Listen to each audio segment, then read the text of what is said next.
All right. I think All we're live. right. We are live with another episode, our first live episode of Ready to Believe.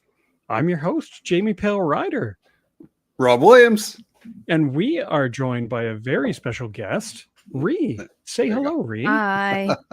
So, Rhea you've been on the show before, right? I know you've been on the GXW podcast. I've been in the background of Ready to Believe stuff. Yeah, so Rhea, you were with us Ghostbusters Day a year ago for photos. But yeah, you're the commanding officer of the Rebel Legion Falcon Base for BC. You're a member of the BC Ghostbusters with me. Yeah, thanks for joining us. Thanks for having me. And let's say hello to our chat first off. BJ Baby is first in the house.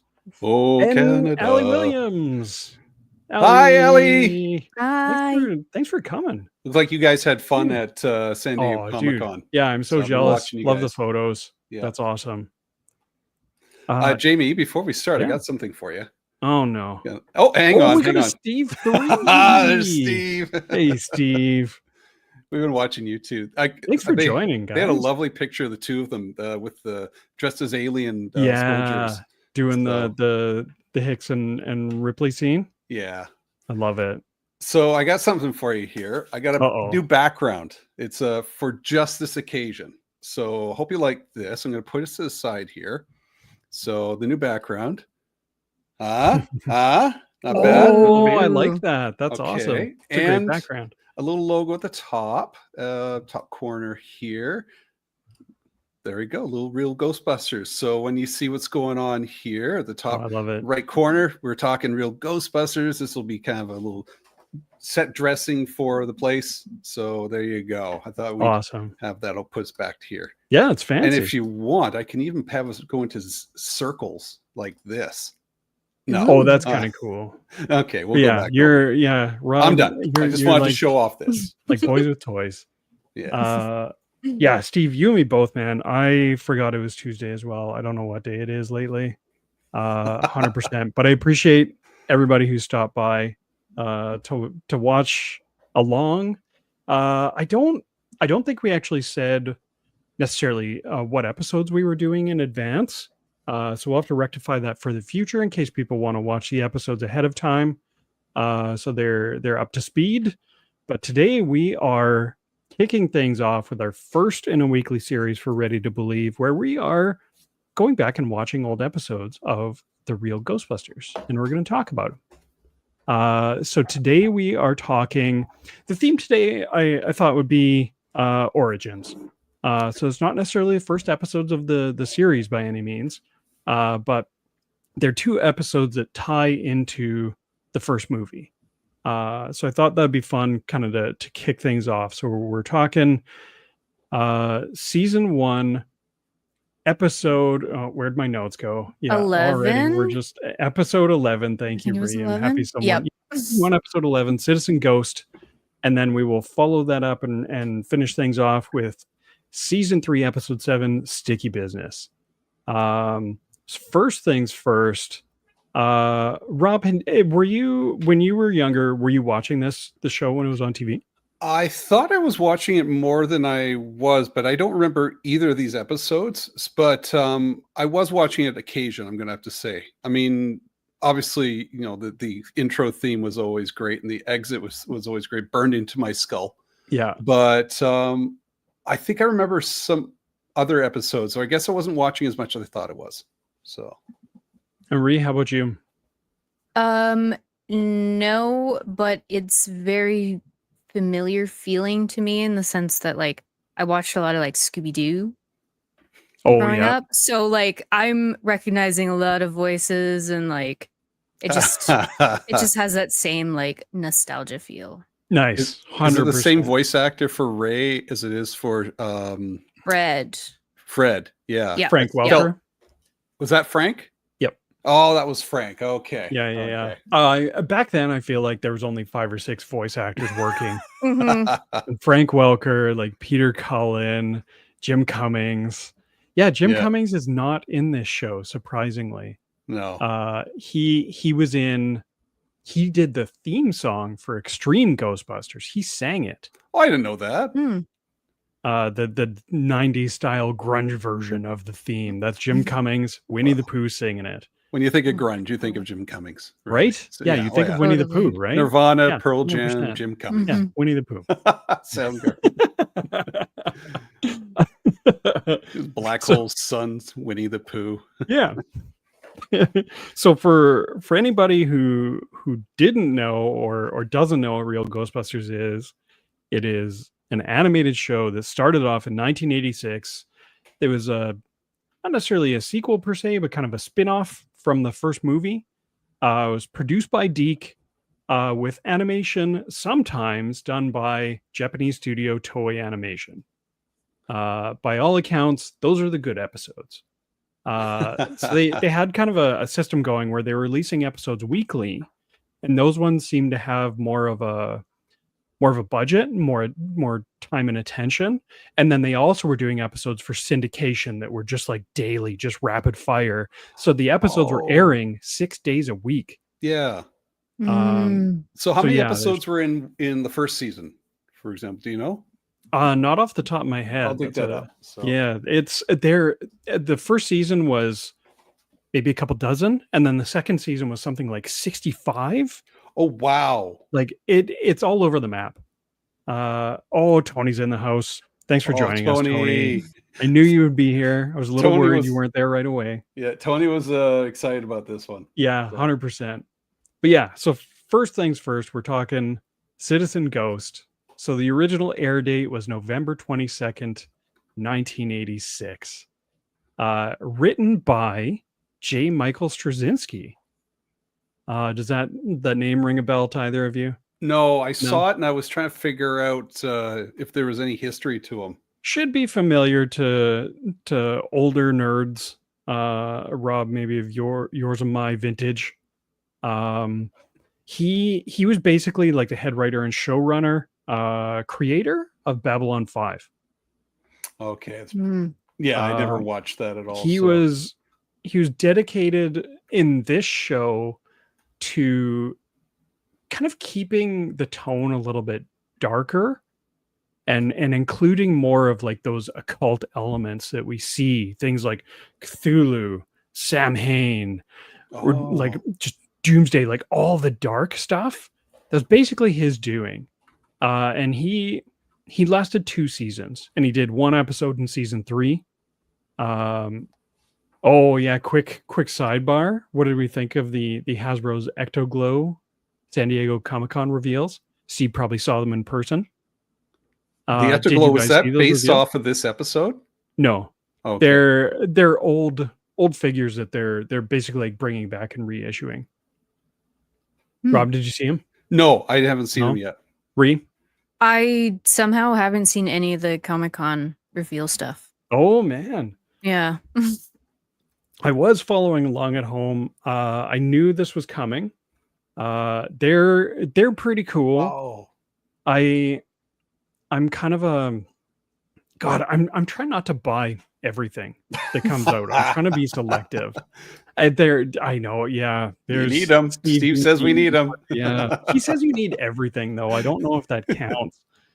I mean, I appreciate the enabling. Yeah. Tony's already gotten it. Really cool.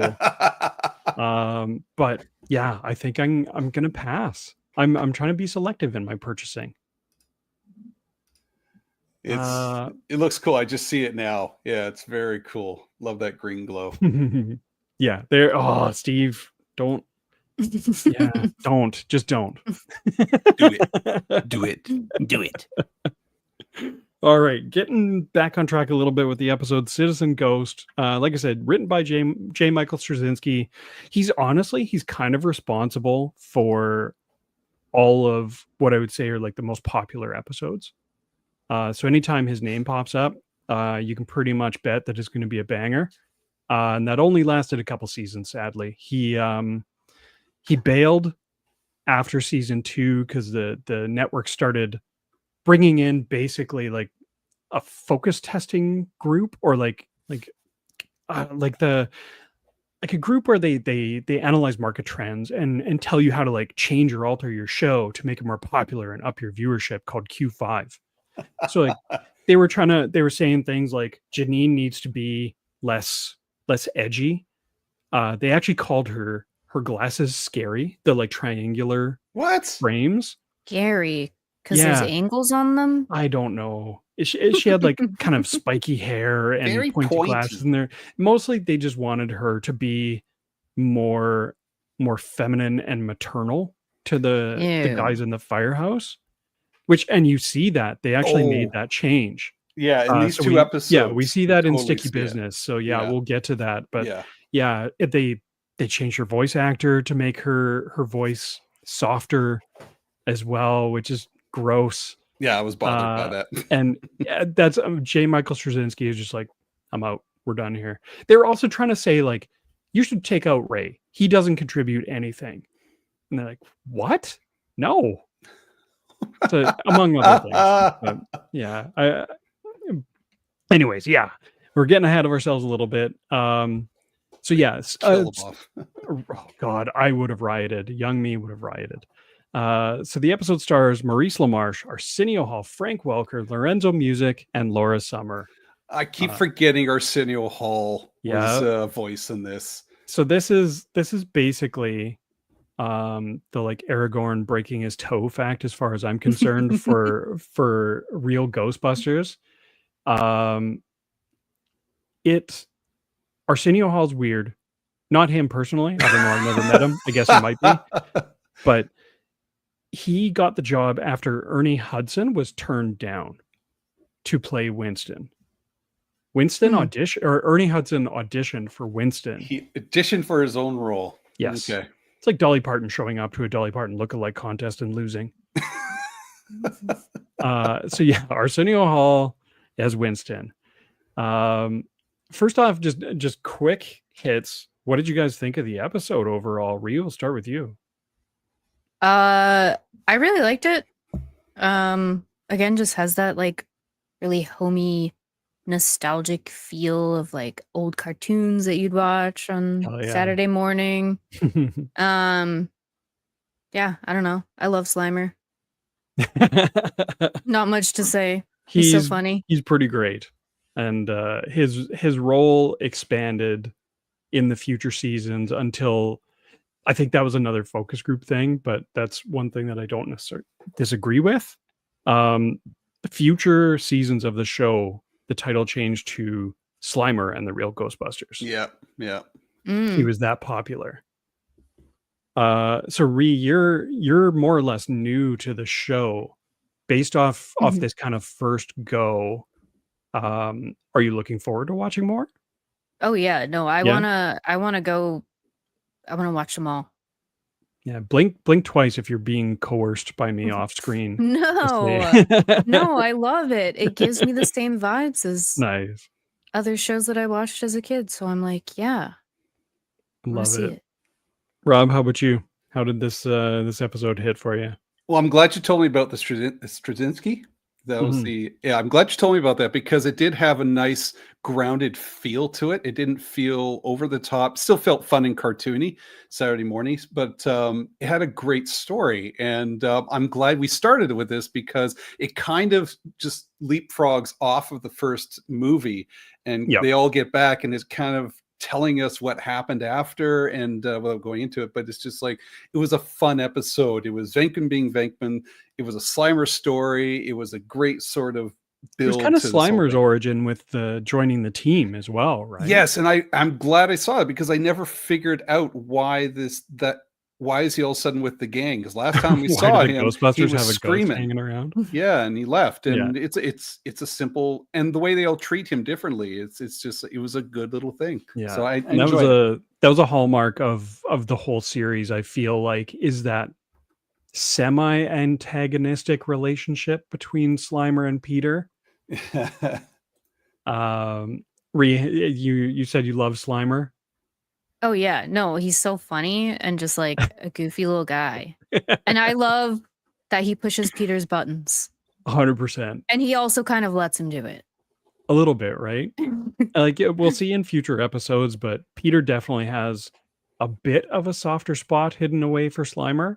And we'll get into it, but yeah, on the surface, very antagonistic, and the other Ghostbusters take advantage of that too. Mm-hmm. I'm also kind of happy. I love Lorenzo Music's voice. It's what I want to have my GPS set to help me find you directions. You want Garfield telling you where to go when you're driving? Garfield, Venkman, either one. It was nice and comforting to hear his voice. So, as well as Frank Welker. I forgot how much I enjoyed Ray's voice. And oh, he's so good. I mean, just the voice work all around for these four characters. Slimer, I'm give or take. I find him a little bit annoying. He's pretty like silly in an 80s cartoon way. Yeah. Yeah, that's I feel like that in the 80s it wasn't out of place. I can get a little grating at times for sure. But kids loved him. So. Yeah, 100%. So if you didn't watch the episode and you're watching us now and you and we were jerks and didn't tell you ahead of time which episodes we were watching, that's on us. So quick synopsis, this just does take place in a flashback right after the first movie. So this is basically one of a very few number of episodes of the show that actually tie into the movies directly. They come back from defeating Gozer in their old suits. Egon says that they need to get rid of them because they're covered in Stay Puft Marshmallow Man. It's charged psychokinetically and they need to burn them immediately. And the responsibility falls to Venkman, who promptly kicks them under the ecto-containment unit. And then hilarity ensues. Out of sight, out of mind. Yeah. Venkman claims that they got forgotten because they were busy rebuilding the firehouse, but the story is told basically through Venkman, who's doing an interview. Yeah, and he's interviewing by Cynthia Crawford, who shows up and feels like Janine is being rude by not letting her go upstairs as Janine counts down to an explosion. Yeah, that was good. But I like how Venkman's kind of lying through the story, but the story itself is showing you this is what really happened. Yeah, so 100%. That trust of the narrator is in here. So with this being the first episode we watched and kind of like canonically, I don't know, the first episode, at least like the first we see of the real Ghostbusters after the first movie. How did you guys feel about the characterization of all the Busters? Rhea, we'll start with you. I mean, I liked them. I feel like in the show, at least in like the 2 episodes that I've seen so far, I like how much they're building on the characters and kind of being able to give them a bit more of a personality, like especially in animation, like just giving them the different colored suits and the very vastly different like voices, and you know, they just get to be goofy. 100%. Yeah, that was one thing that when they were auditioning for the roles for the show, they were going for a different likeness and sound, like the voices, mostly to avoid any kind of like legal hurdles around likeness rights or anything like that. That's why they all look different. But that said, like Maurice LaMarche got told straight up, don't do a Harold Ramis impression. And he did one anyways, and he got hired. And like that's one thing that Bill Murray was quoted as saying is, you know, someone asked him, you know, what do you think of the show? He's like, well, Harold's guy sounds like him. My guy sounds like fucking Garfield.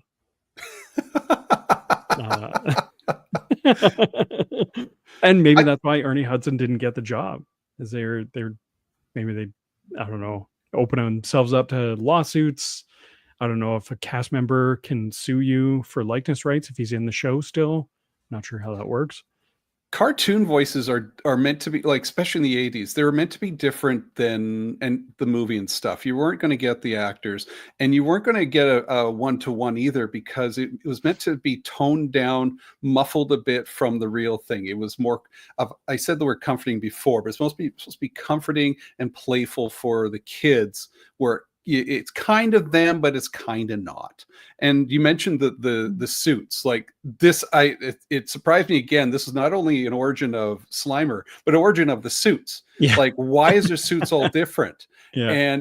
And Janine just happened to get new ones, get rid of the old ones. Here's the new ones. What do you think? Nothing really said. There it is. That's why this guy's dressed like that, and so on. Like, that's very cartoon rules, right? Like, it's the law of unique silhouettes and of being everyone able to, needs their color. Exactly. You need to be able to distinguish between all the characters at a glance, no matter how close or far away they are, that kind of thing. So they all have vastly different silhouettes, different uniform colors, and they don't look like their counterparts whatsoever. Yeah, you look at the hair. Egon's got that Egon's tornado bouffant, but then Ray's got the round head. I mean, Winston, well, he's the African American character. That's how he's different. And Venkman's got his spikier hair. But if you look at the real life characters, like a pompadour, a little bit of a well, pompadour. right? But they're all like, they all look different, and pointy chin as well for Venkman. But it's just like they're meant. That's visually how they are, and it's what cartoons do. So 100%. What did you guys think of the song in the show with the vocals? I loved it. Yeah. Again, cartoon version of the real Ghostbusters, and they have to, at the end of the song, they have to have that last boom and make sure it's on the word real. So it's just wait, sorry, I'm not talking about the theme, the Ghostbusters theme. I'm talking about the song. I think it's when the Ghostbusters show up and start attacking them, and they're all running out of bed in their pajamas. Oh, and it's the song of it's two ladies singing over like a pop song. Yeah, I have my issues with the music, but it wasn't with that. I'll hit it later. That was okay. I preferred the one after that. It was the traditional theme song, the theme song that the real Ghostbusters had. Guitar playing, it was like, it's business, boys. Let's get to it. It was their version of let's get down to it. And I enjoy that song. That's a really good song. I like the cartoon version of it for sure. Yes, the girls, the one with the actual lyrics, I wasn't. Nah, you don't need that. Rhea, how about you? Thoughts? I honestly don't remember that song, and I literally watched the episode yesterday. It's something that pops up in the first season, pretty much in every episode, and then goes away. Like that same song? Quickly. No, it's like a unique song each episode, just by like made for the show. It's done by a band called Tahiti. There's a band name to it. I want more of that now. It's two professional singers in a band. They had people write the lyrics and the songs, and it lasted one season and then went away. I do have I had to bring this up because I messaged you guys earlier. Now's the time, since we're talking about music, because there's a lot of music happening. There's some theft happening here. Okay. You tell me. Okay, so I'm gonna play this on the computer. This is from the scene. They play this a number of times. They even play it in the second episode we watch as well. So so she's getting out this is where the reporter's getting out of the car. So hang on. Can you hear that? Hello? Okay. That's just like the score, like the score soundtrack that they use in every episode of the show. Now, listen to this song. It's Sting, Dream of the Blue Turtles.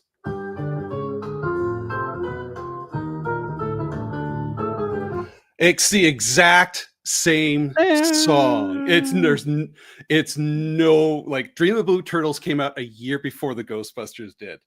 This was Sting's very first I think first or second solo album. It was his first solo album. Yeah. It is the exact same tune. And I was just did he sue them? Oh, I don't know. I actually I didn't even look into that. Because Huey Lewis sued Ray Parker for the Ghostbusters theme. Music being stolen all over the place. Like, I can't even tell that was Huey Lewis's influence, but that was Sting. I was just like, what's Dream of the Blue Turtles doing in here? I don't know. lived that album. That was my album I was listening to all the time in high school. I'm curious what the people in the chat think about that. I'm dubious. Like, I know the tempo is sped up for the Sting version, but yeah, that's just, I guess it's just so familiar to me from the cartoon. You're sounding like what's who's the guy that Vanilla Ice. Bum bum bum bum bum bum. Oh. Ours went bum bum bum bum bum bum bum bum bum bum bum bum bum bum bum. Okay. Thanks, Vanilla Ice. Yeah, sure. I studied a lot of music in high school. Going after whoever scored the real Ghostbusters on behalf of Sting. Yeah. Yeah, he needs more money. Yeah, exactly. Sting needs those lawsuit bucks. I'll get into that. Sorry, I just needed to bring that up. That was flat out plagiarism. It was good. I loved it. I love the score to all the episodes. It has a lot of character to it. I did want to get into the usual thing that we do on the Generation X-Wing podcast when we're reviewing movies, favorite scenes. Rhea, did you have a favorite scene in this episode? Can you come back to me? Yes, I can, Rob. She's not used to the format here. That's fair. Yeah. I think I enjoyed just the way. Okay, so Slimer's trying to get in and is just curious, and I like that scene where he's kind of peeking around the corner looking at Egon, and Egon's just like, I didn't expect this from the character, because the cartoon character of Egon's has a lot more warmth and kindness, whereas the real Egon from the movie would have just plugged him into all these things, whether he cared about it or not. Right? Still want to know Slimer, but a little more totally callous. Fair. So this one definitely he still scientific though. Like he didn't immediately like get scared, and he's like, "Holy shit!" He wants to know about him. And I kind of like that, where he's just like, where they're all trying to pull, hey, well, hey, how you doing? They're befriending a lost puppy, and I kind of dug that. So even to the point where Ray's intros, even to the point Ray's just lying for him. Yeah, so 100%. Yeah, Rhea, how about you? Anything? I'm trying to remember like a specific scene. Was it this episode where Slimer was helping whoever was working on the car? Yeah. He was helping Ray. He was handing him tools, but it was the wrong tools, and then he's like, "Hey, wait a minute." Yeah, that was the scene where a fan of the score. I don't know. I can't see Sting being a fan. To do. I don't know. Have you ever seen that video of Sting watching someone else play his music? I can't remember who it was, but it looked like he was passing a kidney stone. Oh, God. I've been to a Sting concert. It was a lot of fun. So. I mean, he's a talented musician for sure. Very talented. Talented enough to get ripped off for the real Ghostbusters score. See, I don't know why I'm blurry. All of a sudden, my camera keeps doing this. Yeah. It's a ghost. Yeah. Slimer focus. Yeah. Stupid new video. Stick your hand towards the thing. Yeah. Try. Do the Steve wave. Yeah, you gotta do the Steve. Do that. Yeah. Little loser. No. Not saying. Yeah, I don't know why it does that. It's a brand new webcam. Steve. Yeah. I like the scene where Slimer is kind of like tentatively introducing himself to everyone. Thought that was really cute. And it kind of it's endearing, right? You can kind of see why the Ghostbusters didn't immediately just zap him and trap him. They did at first, and they were just kind of, and then it was just Peter. Oh, was it just Peter? Yeah. I can't find any information on the lawsuit, so there you go. I did have a. What was your favorite scene? I have a second. I liked the first scene where Cynthia Crawford walks in. And she's like, "Hi, I'm here to interview Peter Venkman, blah, blah, blah." And Janine's like, "Yeah, but you can't go up." And then she starts counting down. Then the big boom. And she's like, "Okay, now you can go up." I love that. Yeah, I don't know why. It made me chuckle. We also did get Slimer being named Slimer by Yes, Ray that's right. Yeah. to specifically annoy Peter. And this, so as far as I could tell in my research, the real Ghostbusters named him. Because in the movie, he was only called Green Ghost or Yes. Onion Head. So he didn't have the name Slimer before the cartoon came out? Even the real Ghostbusters figure of Slimer. There we go. Look at that. I just had to do that. I had to do the doubles. Yes, double. Even the package on the figure for the real Ghostbusters like Kenner line called him Green Ghost. Oh.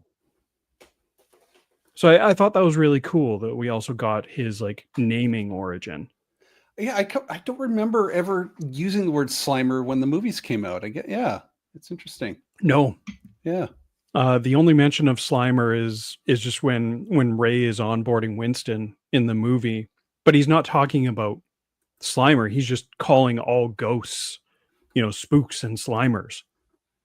So like maybe that's where the inspiration came from, but yeah, this the show named him and basically made him popular enough to put him in the second movie in the firehouse. So I'm looking at this band Tahiti. They're a sister group. They look like they're 15 years old. Mm-hmm. So Tyrant's sister Jamie Foxworth and Jaina Foxworth appear amongst the Kitty Funk Singers or something like that. I'm going to the Ghostbusters wiki here. This is interesting. Yeah, I had never heard of the band before Real Ghostbusters, but I had to look it up because I'm like, the first season they have all these. They have a song every episode that kicks in with these two female vocalists. I'm like, this is kind of cool, but also a little bit weird. Not to be confused with the South Korean 4-member K-pop group in the 2012 and 18. Speaking of weird, the weirdos are in the house. Hey, weirdos! Hello, greetings, Earthlings. We got confirmation, by the way, for next week's episode. Nice, going live. So we've been yakking on about Citizen Ghost for a little while. Is there anything else that you liked about this episode that you wanted to talk about before we move on? I want to share a screenshot. This was like killed me. We were talking just before off air. Oh wait, so this is from Citizen Ghost? You tell me what's I'm already wrong. Because sure? I thought it was going to be from Sticky Business, which is up next. There's a couple. So we'll have to come back to that. This one here, I'm going to screenshot this one, and I want to get your opinion on this shot here. Share screen. Here it is, right here. Boom! Look at that face. Oh, is that a look he's given to the interviewer? That derpy face killed me. I had to stop the episode just before he was ready to kiss the hand. He's like, they did him dirty on this scene. One eye is going one way, the other going the other way. I was just killing myself laughing. Yep. The animation, was pretty rough at times, to the point like I think they had like a balcony and they could look down the balcony or something like that. Was that in this episode or was it in the next one? I can't recall. It was so funny because they're shooting a ghost. Oh, you know what's the next one? I'll hold it off because that's the manta ray sort of ghost. Next episode. Yeah. But Ghost Spy. Yeah, hey, looks Ghost weird. Spy. How 100%. You doing? It did look so weird, and I was just killing myself. I didn't even clue in. Honestly, it felt very natural to me, characterization wise, that Peter was being a bit of a sleaze. Oh yeah. So yeah, I feel like it was just in character. Before we move on, anything else about this episode that stuck out to you? Anything you liked, didn't like? I can't think of anything that I didn't like. Yeah. How about Egon's old school sleeping gown? That's amazing. I love it. Did he have a cap and a candle? He should have. Yeah. Yeah. I love that. Well. I giggled at that so hard. They're all coming down the fire poles and they're wearing like their PJs and he comes down in just that one piece gown. Yep. It's good. Yeah. I kind of wonder if he was free balling it under there. For science. Free balling for science. Or comfort. Oh, that's the science of comfort. I cut you off with my inappropriate mention of Egon's balls. What were you going to say, Rob? No, I'd rather just go. Let's talk the next half hour about Egon's balls. Let's do that. Let's move on. I'm sorry I mentioned it. The whole thing felt like it was a clubhouse for kids. So like at the end, they're all gathered around the couch, and like they were tight in there. I think Winston was sitting on the floor to the side, like a family. They all live there, right? They all live there, sleep there. They spend all their time there. But it felt more like childlike. It was connecting with 100%. Kids in a way because that's what you did. Family sits and watches TV. Oh, yeah, totally. Like, the dream is absolutely you have a firehouse and then you get your friends in there and you all live there together. Yeah. Like that's the best. This was the episode where they had a balcony because in the original like firehouse, there's just one level, second level, right? So and there's a pole going down. Are you talking about like a balcony overlooking like where the Ecto's parked? Yeah, like you could look down. It had a railing where they can look down towards the Ecto, and it was like a loft. Yeah, kind of. And it just threw me off because we're so familiar, especially playing the video game now, right? It's very close to the architecture. Like, where's the back room behind Janine, sort of thing. I mean, but still, it was kind of fun to see like how these people interpreted the world of the Ghostbusters, and it's just kind of funny because they were like. The animation was very different. There was like sound effects that were missing sort of thing. And they had to talk it through, but it was kind of cool to see it in this with 2025 now glasses. So I almost said 2020. Oh my God. Oh geez. Yeah, I know, dude. Awesome. Well, if there's nothing else you guys wanted to cover on Citizen Ghost, one last thing. That one up there. Okay. All right, one last thing. There's a scene where they where Ray's like, "Oh, maybe I could train to be a mechanic," and then right after that, chucks a wrench and says, "Go fetch," and it's just like that's what mechanics do. You go fetch the wrench. Well, he's starting them off small and easy. He's testing them out, just seeing what his capabilities are. Yeah, it was cute. That's all I got for notes. I had a lot of notes on this one. When he asked for a screwdriver. Yeah. Anyways. All right, let's move on. So the second episode we're covering tonight is season 3, episode 7, Sticky Business, originally aired October 24th, 1987. His birthday. So this one I chose because it's another tie-in to the original movies. We're bringing back the Stay Puft Marshmallow Man. You see him in the intro, and he does make an appearance in the series. So this one was not a J. Michael Straczynski. He was already gone by this point. This is written by Richard Mueller, starring Arsenio Hall, Maurice LaMarche, Frank Welker. But now for Peter, we have Dave Coulier. And for Janine, we have Kath Soucie. That was jarring. A little bit, right? It was a bit jarring. Yeah. And I feel like there's heated debates to this day among the Ghostbusters fandom between who's a better Peter, Lorenzo Music, or Dave Coulier. Okay, in the chat, tell us who you prefer, Lorenzo or Coulier. Just say in the chat, please, because I don't think it's that heated. So why do you not think it's that heated? Is it just it's Lorenzo Music? Cut it all day, every day. It's Lorenzo Music. His voice is just great. He's got he didn't ham it up like Coulier did. Coulier sounded goofball. He sounded like a chucklehead. And Lorenzo he was a bit goofy at times, more than what Venkman was, but he still it sounded more believable. So I see Tony already says Lorenzo. So I don't think it was definitely what I see in the larger Ghostbusters fandom too, is Lorenzo is the fan favorite. Rhea, how about you? How did you feel about them switching up voice actors on us? I thought I was going a little cuckoo the first time, because going immediately from Citizen Ghost to Sticky Business, I was like, wait, who is this man? Yeah. Who is this? Like, so you were more jarred by Peter's voice actor changing over Janine completely changing both voice and look? Okay, yes, that too, but I just kept being very confused why Peter sounded like totally different. But yeah, Janine, they did Janine so dirty. Oh, Yeah, they they did. did. I hated it. So dull. We'll have to revisit that episode down the line. There is an episode that addresses it directly, Janine's change, which is a little weird. It's a little meta. Like they talk about her changing her look and her voice and everything, and it's strange.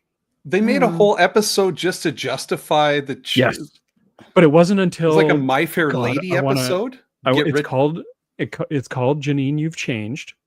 And it's, I think, in season, I want to say 5. Season 5. I'll put it on the list. Lorenzo. So we got a couple Lorenzos in there. Hell yeah. Tony says Lorenzo. Weirdos say Lorenzo. Yeah. By the way, loving the logo, weirdos. Yeah, that's awesome. Looks good. I am also of the Lorenzo music camp. Although the more that I watch later episodes, the more Dave Coulier is growing on me, but I don't think he'll ever get to the point where I prefer him over Lorenzo music. Does he settle into the role? Is that what it is? I don't know if he settles into it so much as you just get used to him. Technically, he did more episodes than Lorenzo music. Oh yeah. So yeah, yeah, I'm in total agreement with you guys. Not that I think Dave Coulier is terrible in the role by any means, but yeah, a little weird. And I kind of did that on purpose a little bit. Like I wanted to include like a season. No way, man. It's way more fun like this. I wanted to include an early episode and a later episode after the change. I just thought it'd be fun to talk about. I kind of figured that's what you did there. Yeah. And Janine, I mean, it worked out that Stay Puft is in this one too. Janine was so dull. I'm like, where's the accent? Janine's badass. I mean, even... you see him in the recent Ghostbusters. She's in there, right? She's one of the gang. Here, she's just den mother. And she definitely has those episodes in the early seasons as well, where she's part of the gang. Yeah. And it's, Rhea said it best. They did her dirty. They made her more maternal, like she's their mom instead of their friend or their partner. And it's just super weird. It's the 80s for you right there. Yeah. But like that's one of my biggest regrets about the original, like the live action movies, Ghostbusters 2 in particular, is why didn't we get Sigourney Weaver and Annie Potts in uniform, packed up and blasting? Yeah. That made me sad. That would have been cool. Yeah, right? Yeah. I mean, I'm happy we got Annie Potts at least in Frozen Empire, but it just wasn't enough. It'd have been cool to see her in the early days. She had the cool wrist thing. I love that. I want one of those. Yeah.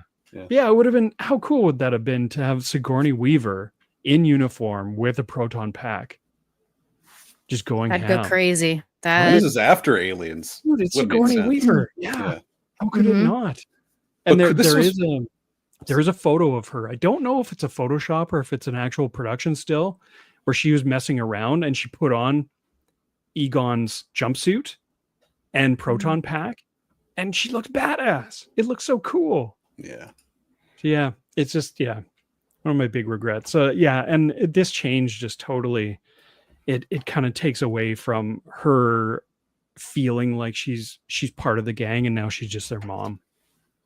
Full House came in 87. I was just trying to do the math on this. This is just as it was starting, I guess. Yeah. That he got the job. Interesting. Because season 3, and season 3 was in 87 as well? 88? The show started off in 86, so it would have been 88, 89. Yeah. Well, you know what? Never mind. It does say it aired first in 87 on October 24th. All right, so he wasn't as well known yet. So yeah, I imagine he would have been doing stand-up at this point. Yeah. A little jarring. He does grow on you, though. Mm-hmm. So take your word for it. Again, for those that haven't seen the episode or don't remember what it's about, the episode opens up and the Ghostbusters are busting Slimer in a little ghost costume in a children's hospital. Oh, that's cute. So they're visiting the kids in the children's hospital, which I absolutely loved. They're just putting on a show, but then they find out that the kids are all getting sent home unless the hospital can raise $50,000. Oh boy. Such a dark indictment of the US medical system. 50,000 though, that's a pretty good price nowadays. Right? In a kids show in the 80s, we're already sending kids in a children's hospital home because the hospital is underfunded. And it's not like these are just kids. Like there's kids in wheelchairs. There's kids who have clearly gone bald. Like they've gone through cancer treatments. One had his head wrapped and the other had his mouth wrapped, I think, at one point, wasn't it? So like, yeah, it's a sweet beginning, but it's some dark undertones for sure. Rhea, how did you feel about that opening? It was kind of crazy, really wild to put in a kids show. It's like, oh, thanks for doing this thing for the kids. They loved it. They're not going to be able to get their treatment anymore if we don't come up with this magic money in 7 days or whatever it was. Right? Like, Hope they survive next year to see you crazy again. Short timeline. Yeah, they got to raise $50,000. So, but that's so typical. That's a typical cliche story. I think there was one point the Three Stooges did a whole episode on Curly having to go into a boxing match to raise money for a hospital of kids or an orphanage or something. Yeah. So. I love the message of the Ghostbusters helping out kids in a children's hospital. I just don't love the reason behind it. Mm-hmm. Like we're just, why don't we just turn off the orphan grinder? Like, yeah. No, we got to raise $50,000 so someone stops pushing them into it. Yeah. So in sweeps Marty Tillis, president of the Stay Puft Marshmallow Company, who wants to make a commercial with the Stay Puft Marshmallow Man. This guy thinks big. He's a big thinker. He's a smart thinker. It's big. Sort of typical like CEO. This is the same guy that destroyed like churches and nearly destroyed the city of New York. Yes. It's just like he stepped on a church, tried killing a bunch of people. Yeah. He was trying to find the right analogy to use it, but it's there's none that's appropriate for online. It just doesn't make sense. It doesn't. Absolutely. It doesn't make sense. Here's the guy that nearly destroyed you. Hey, buy some marshmallows. I mean, to be fair, maybe from his perspective, and I want to get your thoughts on this theory. From Marty Tillis's perspective, all he saw was a giant marshmallow man, the mascot of his company, walking down the street and climbing a building. He didn't know bad publicity. Yeah, he didn't know that the Stay Puft Marshmallow Man was there to bring about the end of the world and was a physical manifestation of Gozer. Did he not read the newspaper? That's all. Like, that's fake news. It's probably Peck writing the news. He's slandering the Ghostbusters in the news.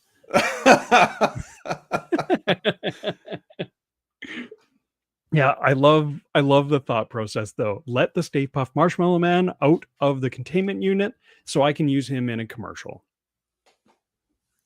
Too much? No, that seems perfectly reasonable for a CEO to think up. It was the same marketing that got music kicked out and and Janine's changed. It's Q5. Just the physical representation of the think tank that told them to kill Ray.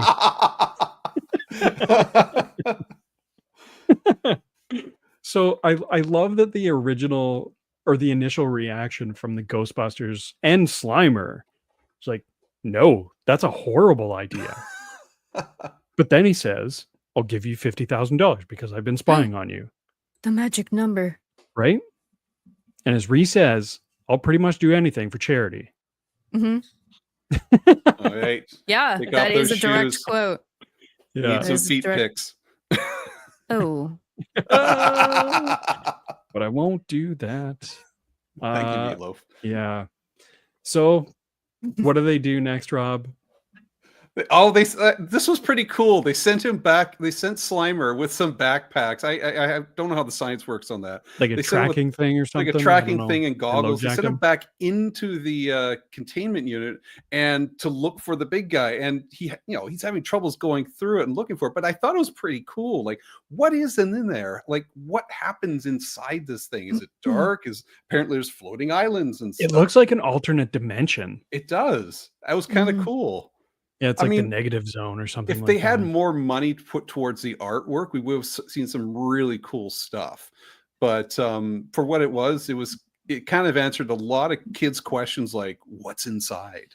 So Yeah, and that's we see that a few times across the whole series. There's one episode where Egon goes in a suit, and we see after they capture Sam Hain, spoilers, we see him sitting in the containment unit just brooding. So yeah, that's definitely something that they revisit a few times across the series. I agree. It's so cool. I love that they send Slimer in. They got to suck him into a trap and then jam him into the containment unit and say, "Go find Stay Puft." but was this the first time we've seen Stay Puft since the cartoon show started? Other than the intro, yes. As Okay, far as I remember. so he seemed pretty happy and recognized Pretty Slimer. I chill, was right? just like, the dude was like, they didn't capture him. No, they just And blew him up. just blew him up, I guess. Maybe and- they scraped all the goop into a trap. Yeah, it was just all kind of weird. I was like, okay, as Steve3 says, we don't need to know how lightsabers work, but it's Pretty just, much. Yeah, it was 100%. kind of cool. It's like, "Hi, Great quote. Slimer." I'm like, yeah, Yeah. that's his voice. That makes Yeah, sense. right. Yeah. I was going to ask you, how did you feel about how Stay Puft was characterized in this episode? I love him so much. I knew you would. Background. Yeah. He's probably one of my favorite characters so far. Nice. He's just a Like, big, dopey, happy Just guy. a big doofus that is like friends with Slimer. I don't know Yeah. why or how, but I love it. Yeah. They have Right? really cute interactions. Yeah. And even like at the end with him with all the kids, he's Oh just my like laying there like freaking Totoro. He's just like Yep. a big Totoro just laying Yeah. there, and the kids are Totoro. just Just playing on him. Great. he's so cute. Yeah. That's one thing that Totoro didn't have was Slimer licking him incessantly. God, there's a lot of licking. This I guy used to be a human. Slimer? Yeah. ignored those scenes. I pretend they don't happen. He's a glutton. But yeah, Licking I everybody. agree. I love Stay Puft in this, even though it doesn't really mesh with the movie per se. It Whatever. was perfect It's for a kids. children's cartoon. Yeah. It's so And I removed loved by it. now Yeah. from Yeah. the I loved story. it. So Oh yeah, 100%. I did like that they didn't just release Stay Puft. They had a plan. Egon had a plan yeah. to basically like have him on a leash. Mhm. A leash that immediately fails because of a hitchhiker ghost called the Phantom. Yeah. So I wanted to talk to you about the Phantom and his design, because this is something like he felt a little bit scary. That was the main baddie, right? Like the Manta Yeah, ray the, like stingray manta looking. ray Yeah, shark yeah, hybrid thing that yeah. made fire. Yeah. How did you guys feel about the bad ghost in this one? Go ahead, Rhea, because I have. He was scary. He felt like something from like, I don't know, Scooby Doo, but A little bit, right? not. Like, yeah, it felt I was a little taken aback when I first saw it. I was like, an evil stingray ghost, but fire, but Yeah. fish looking. I don't know. It was Also it has was his crane cool. operator certification. Don't forget. Yeah. This dude was a crane Apparently. operator. That's right. Just sitting there going. Maybe he was a crane operator in when he was alive. Maybe that's how he died. Yeah. An accident. Yeah, and the reason why I asked this is he felt a little bit scary. It felt like some of the baddies from the earlier seasons where they leaned into that kind of the creep factor a little bit and didn't necessarily like talk down to kids in terms of scariness. Rob, how about you? Thoughts on the Phantom? I have my thoughts on the Phantom are the same with the thoughts on a lot of the ghosts in the cartoon, and they look too silly. It just like one color, goofy eyes. You see it in the intro of the show. The Stay Puft has like a design. This one just seemed like what do we got here? The guy's looking around. Manta ray, okay, and he's like fire. And over here, I got this piece of gum. Let's put like 20 eyes on that guy and lots of teeth. Okay, get it out there. And he's all red. And it just like, I kind of but we have the Boogeyman, Sam Hain. Yeah. There's some beautiful designs. I love feel it. like the good episodes and the good designs were going to be those like once a week episodes, where the maybe not so good episodes with the more kind of just cliched, maybe a little bit lazy designs were the ones where they were banging out for like the other 5 days of the week that they were airing episodes. Yeah, but it was cool. He was menacing. It was scary. And he the Stay Puft did not like him. No. Get away from my friend. Yeah. Gets himself lodged and then gets out and gets himself lodged again. It was I loved that Stay Puft got lodged between two buildings trying to chase this guy down to presumably kick his ass. Yeah, I don't know what he was going to do with him, but yeah, he did not like the Phantom, but he liked Slimer. But when he was operating that crane, though, it's like Joey Mangione from New York. I used to be a crane operator. Now I'm a ghost. They called me the Phantom. I was a boxer. Wow, Rob, you gave the Phantom more backstory than the episode. I totally gave him more backstory than he deserved. Rob, did you have a favorite scene in the show?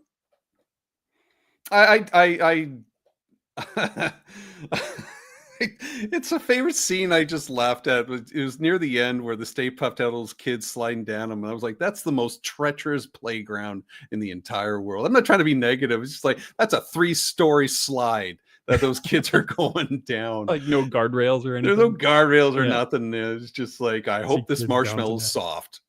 And they don't go live it to the left. But I really dug anytime the Stay Puft was there and he's just like, oh, he's my friend. I do have some others, but that's the first one that came to mind. Nice. Rhea, how about you? Anything stick in your mind? I mean, also that scene, just because it reminded me of Totoro so much. Yeah, but so cute. I really liked when Slimer was in the containment unit, pocket dimension, whatever it is. Yeah. And he's like talking to the Stay Puft Man. And you could kind of tell he was actually saying words in this versus just like gibberish. He's kind of like Chopper, right? Like he's saying words and they're a little bit garbled, but you can tell that he's actually using words and it's not just beeps and boops. Yeah. And I don't remember exactly what the Stay Puft guy said just before they like were leaving, but he said something like, I like going out. Yeah, that's pretty much exactly what he says. Like he just goes on, just so his evening constitutionals. Yeah. So stupid and sweet. Yeah. But then they had to send him back. Cute. Yeah. That must have been fun to get. Presumably peacefully. Yeah. And they didn't just had a blow nice him day up out again by crossing the streams. Yeah, he got to go out for a walk. Yeah. Probably beat the Phantom's ass around a little bit. I don't know. Just had a little field trip. Do we see him again? It's cute. Do we see him get Stay Puft again? Yeah, I'm wondering. I'll take a look. Yeah, I'm curious because like they include him in the intro, but he's in the intro. He's one of the ghosts that they bust. Like he's threatening and he's coming towards them in a very menacing manner, kind of like Rhea's background. So it's weird, but it's super cute. I love the scene in the hospital at the start when they're just visiting kids in the hospital. And then Egon's like, oh, don't worry. We're using low-powered proton beams and just like shoots the roof. Yeah. It reminded me of like from Ghostbusters 2 or 1. The birthday party scene. Ghostbusters 2, but wholesome. Yeah. And not just like, oh God, we gotta babysit all these kids. All the kids aren't screaming He-Man over and over. It's good. Yeah, they were welcome there. The kids liked them. This was before Ghostbusters 2, so they were still in the general public's good books. Was this Sticky Business? Did that come out near Halloween? It did. Yeah, it came out 1 week before Halloween in 1987. Okay. Yeah, the intro was definitely like Halloween-y. I was like, oh, that's so cute. 100%. I'm just dressed up. Yeah, he's dressed up like a ghost with a little sheet with eyes cut out. Yeah, it was super cute, right? I loved it. One thing that stuck out to me, kind of like Rob's Peter Venkman face from the first episode that I wanted to ask you both about, is Marty Tillis's creepy ass twin assistants that Oh, look like Howdy Doody. Oh yes, I hate those. Dude, I was like, what the hell are they? They look didn't like look human. Fucking Batman villains. Yeah, they looked like they looked like ventriloquist dolls. Yeah. Yeah. They look like Howdy Doody. Howdy Doody. Like, Yeah. Just it was not okay. Like that was just other than the Phantom, I guess that was the scariest thing in the episode. I'm happy they didn't have lines. Like they just stood there. Like, why are you there? Yeah. Yeah. Were they carrying like a giant like thing of water too? Yeah, they were. Like a chair. They brought him a chair. Water. I'm trying to find it right now, but yeah, they were. Why are they creepy twins? I don't get it. Did what was that movie with the creepy twins? Did that come out before this? Are you talking about The Shining? The Shining? Oh, The Shining's way before this. Yeah. Oh, okay. Come play with us, Danny. Yeah. Come play with us, Slimer. Yeah, play with us forever. Yeah, so he's just got creepy Shining twins for assistant. Yep, I don't like that, Rhea. Thanks for putting that in my brain. Oh, found it. You're welcome. There we go. I gotta share. Okay, I'm gonna share. You got it? Oh yes. Okay. Yeah, I should have brought it up, but they just. I paused on them as I was watching it. I'm like, what the hell are they? So here we are. That is creepy. Yeah, look at them. Oh. Yeah. They look kind of like Alfred E. Newman, like the Mad Magazine guy. And Alfred E. Newman and Howdy Doody had twisted kids. Oh my god! Ew. And like the bow ties and just the nose and the top lip are not attached. Okay. It's not okay. Whatever the hell's going on there.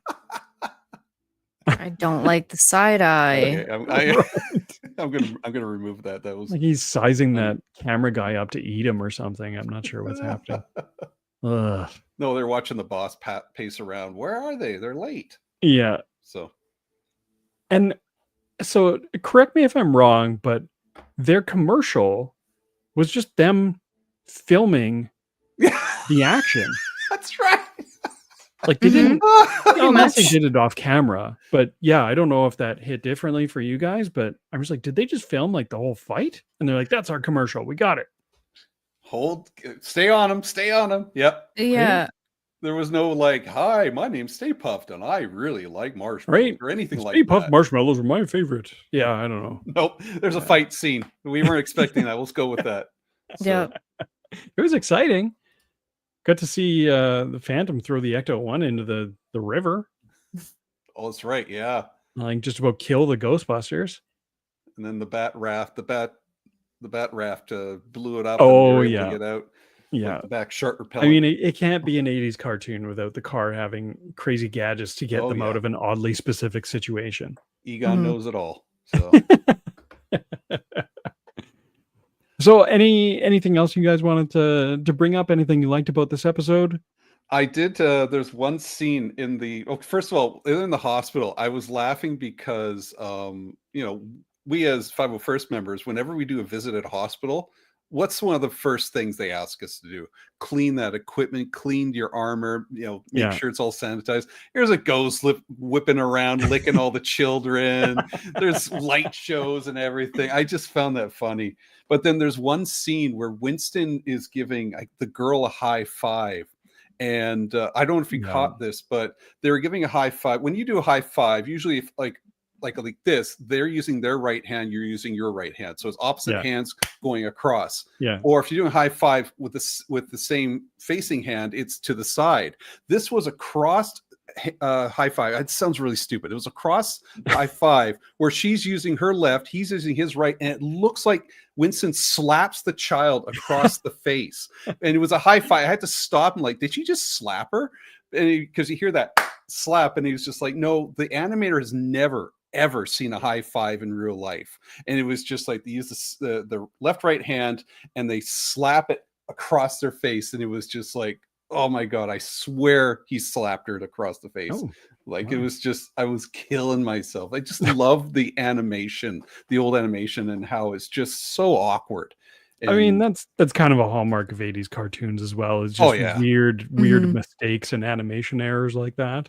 The Flintstones running down the same hallway for about 5 miles sort of thing. But Yeah, thanks for ruining that otherwise really sweet moment, Rob. And they had Dream of the Blue Turtles in this episode too. Jeez. Well, I mean, the songs like those, the instrumental songs show up in pretty much every episode. It's just they have a few kind of in the can, and that's what they use. And that makes sense, right? Yeah. Do you guys, when the episode that I saw mine on YouTube, and did you guys get the commercial bumpers in between? Yes. We'll be right back after these messages. Yeah. Did yours have the ghost from the Ghostbusters logo turn around, and then it was Winston's voice saying, Yes. That was We so never weird. turn to the real Ghostbusters. Yeah. I mean, it was Arsenio Hall's voice, but it's just like, is that the voice of the ghost now? No, I mean, not necessarily, because in some of those bumpers, he's got a more Slimer-esque voice. Yeah. It's kind of more cartoony and silly. And it was like Slimer, but articulate. You can actually hear it. Yeah. But yeah, it's the same thing. Like it's just, and it's just interchangeable, right? Yeah. And we'll have to, as we get further into this, we'll have to go into our favorite bumpers because they actually have quite a few. I've only seen the two so far. I love them. The others. There's a ton of other ones, and they're all great. I love them all. Yeah. Anything else, Rhea? Anything else you wanted to bring up about this episode? Anything that stuck out for you? No, I just liked it. Nice. Sorry. How does this one stack up to Citizen Ghost? Oh, that's kind of hard to compare. Like, I love the Stay Puft Man, but I don't like that they changed Peter's voice. It's fair. And creepy twins. What's her name? Oh, yeah, and then the creepy twins. I don't know. I like them both. Scarier than Sam Hain and the Boogeyman. Depends on who you talk to. and we'll get into it for sure. Yeah, we'll start to wrap things up here, but with that, for anybody who's still in chat, I mean, rest assured we're gonna be at this for a little bit. We're gonna be going weekly on Tuesday, same time. So we're gonna be covering a fair few episodes. Not everyone. We're not gonna go in order or anything like that, or cover them all. But I've got a pretty good list going. And there's a lot on there. It's going to hit the most popular ones and some oddballs here and there too. But if there's any episodes that you absolutely think that we must, without a doubt, review, let us know in the channel. Or if you're watching this after the fact, let us know in the comments. We'd love to see it. If there's any that are your favorite, if Citizen Ghost is your favorite episode, it's one of mine. It's like top 3 for sure. Yeah. That was the best of the two for me. Yeah, I enjoyed that over the... Oh, I love Citizen Ghost. I love the tie-in. I love that it's a little bit creepy, and it's got some fun origin stuff. They made some action figures of that one too, didn't they? They did. Yeah.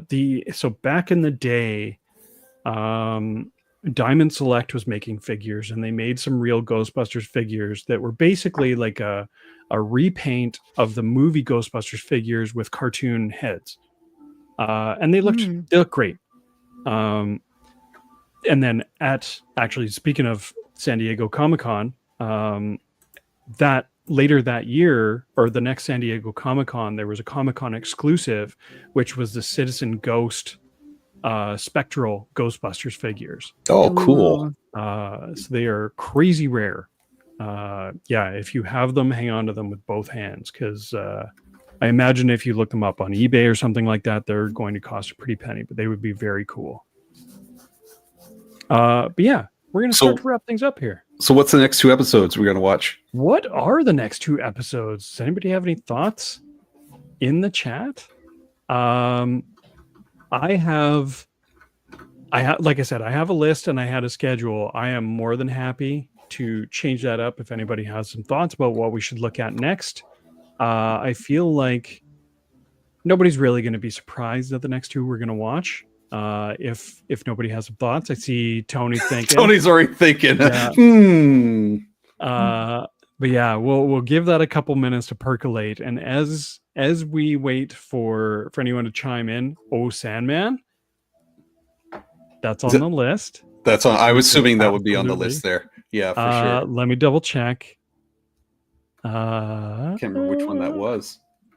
Yes, it's absolutely on there. I did not have that one scheduled necessarily. We can absolutely bump that up if that's requested. I love that episode. It's pretty Winston heavy, and it's awesome. Yeah. Sandman it is. We'll do that one next. So what episode is that then? So Sandman is season 1, episode 7. Oh, okay, so that's early. That's how you know I have it on my list. I have the information on it. Sandman, Dream Me a Dream. All right. Yeah. Any others that we should cover? Tony, any others that stick in your mind? Let us know. So yeah, we will cover that one next time if you want to watch that in advance. I'm very curious if we want to watch the Janine one later. Not next, but the Janine You've Changed episode. Yes, I'm very curious about that. I'm pretty sure I've got that one on the list. If I Yeah. don't, I'll add it. But yeah, we should definitely watch that one just for the weirdness. Halloween Both ones, Halloween ones. Yeah. So that was my original plan for the ones we were going to do next. Was If Halloween Was Forever. So the first episode was Sam Hain. So that was season 1, episode 8. And then season 3, episode 8, Halloween 2, 1 and 2, which is basically like a longer TV special, but it was basically the return of Sam Hain. Those are 2 of my favorite episodes. I love those. But we can, I wanted to do those ones back to back. Okay.